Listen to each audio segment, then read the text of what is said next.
Okay, we are move on to the syllabus design. Let me share the PowerPoint first.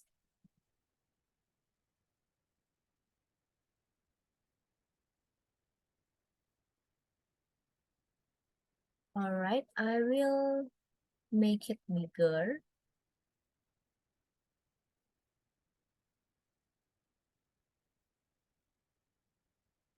Yeah, syllabus design.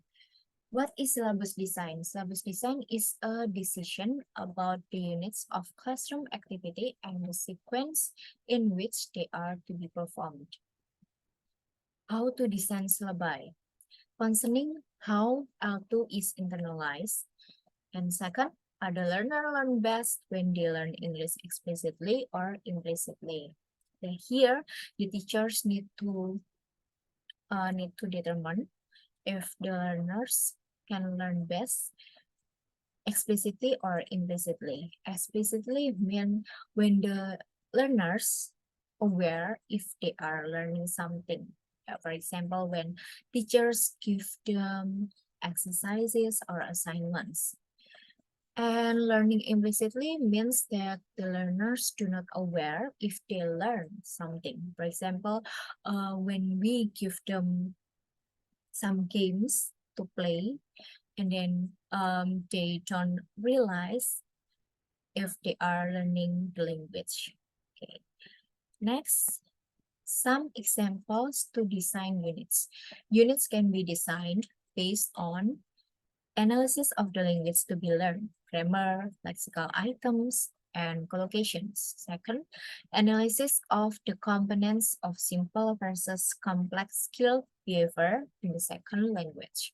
For example, reading micro skills. Yeah. Here the students uh, can find some adjectives in the text, or the teacher asks students to find some past forms in the text. And the communicative skills from me. So here the students are asked to do speaking practice in the classroom, for example, like presenting something or do speech. And then the last example is communicative needs profiler. Next, the role of the learner in approaches to syllabus design. Yeah, there are two syllabi that we usually use in our class. First is synthetic syllabi. It is involved focus on specific elements of the language system, such as grammatical structures or language functions, vocabulary, and then often serially and in a linear sequence. And then second, analytic syllabi. Analytic syllabi do not divide up the language to be presented in classrooms, but involve holistic use of language to perform communicative activities. So if, for example, there is a book, yeah, it uses synthetic syllabi, and then the book provides some exercises in grammatical structure. For example, page 1 is simple present tense. It stands alone. And then page 2, uh, different tenses. For example, simple past tense, and it stands alone. But in analytic syllabi, yeah, these syllabi do not divide up the language. So the syllabi provide a whole language to be presented in the classroom.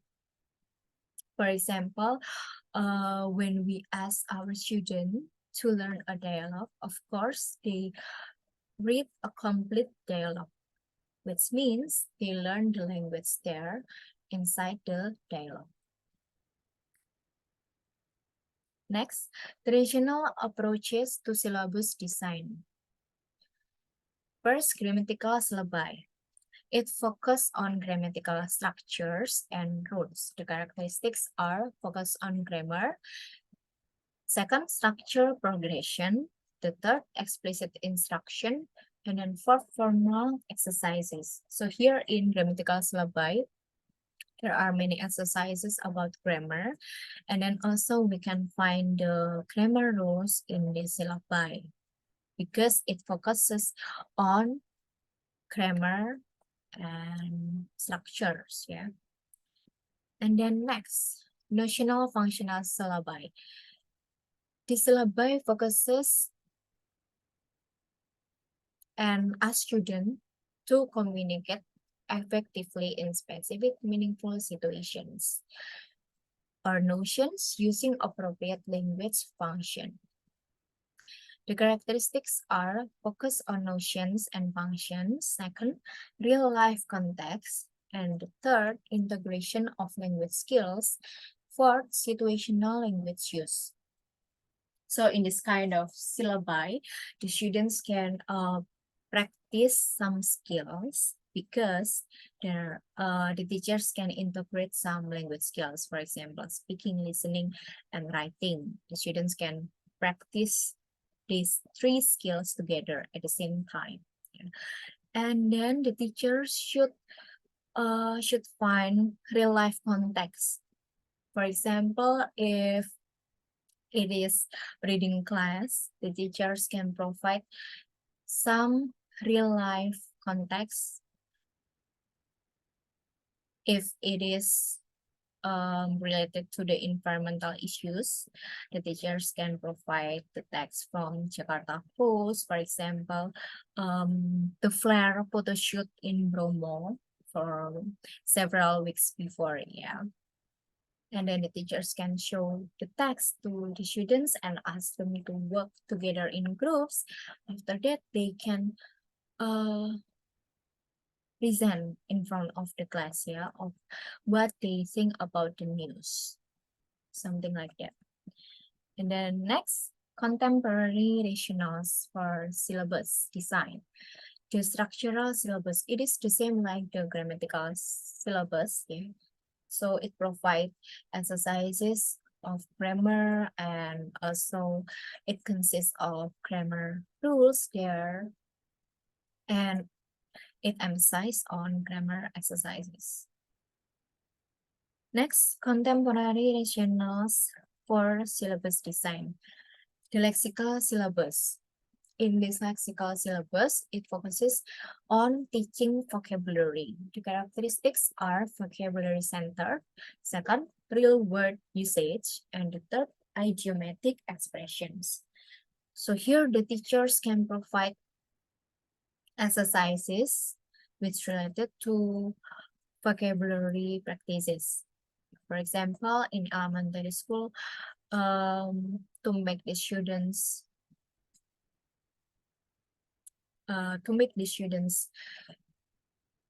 more understand about stationery, the teachers can provide some pictures and then the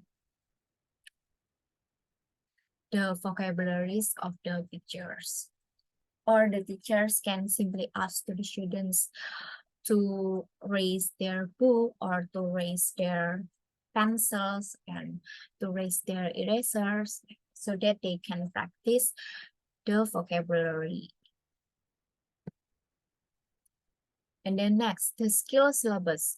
A skill syllabus is an instructional approach in a language teaching that focuses on developing specific language skills such as listening, speaking, reading, and writing. The characteristics are emphasis on language use, and then second, integrations of skills, and the last, contextual relevance. So in the skill syllabus, the teachers can integrate the skills, yeah, for example, listening, speaking, and reading. So the listening can provide a song or a video, and then students need to summarize the videos, what is it about.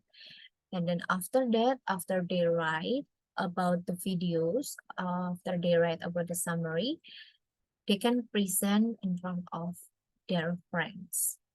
So it also practice the listening skill, speaking skill, and writing skill.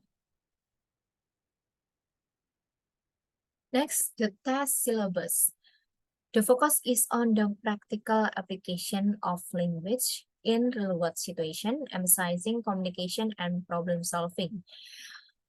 The characteristics are emphasis on practical use, second, problem solving and critical thinking, and then the third, test cycle. Okay, I think the test syllabus, we can find it if we take Curriculum Merdeka. There is called P5 project. And at my school, the students are asked to make rengginang, and they need to make and to write the proposal first, and then they should write the ingredients, and also they have to write how will they advertise their product later on. Yeah. From this project, we help our students to enhance their critical thinking. Next, grading and sequencing tasks. Grading tasks in the context of language teaching refers to the process of adapting or adjusting tasks to suit the language proficiency levels of the learners. And here are some considerations to grade tasks. First, code complexity, the level of linguistic difficulty or complexity inherent in a task. So teachers should provide some difficult question and also some easy questions for the test. And then second, cognitive complexity, the level of mental processing, thinking, and problem solving required by a task. And then the third, communicative stress, the level of challenge or pressure placed on learners to effectively communicate in a given task.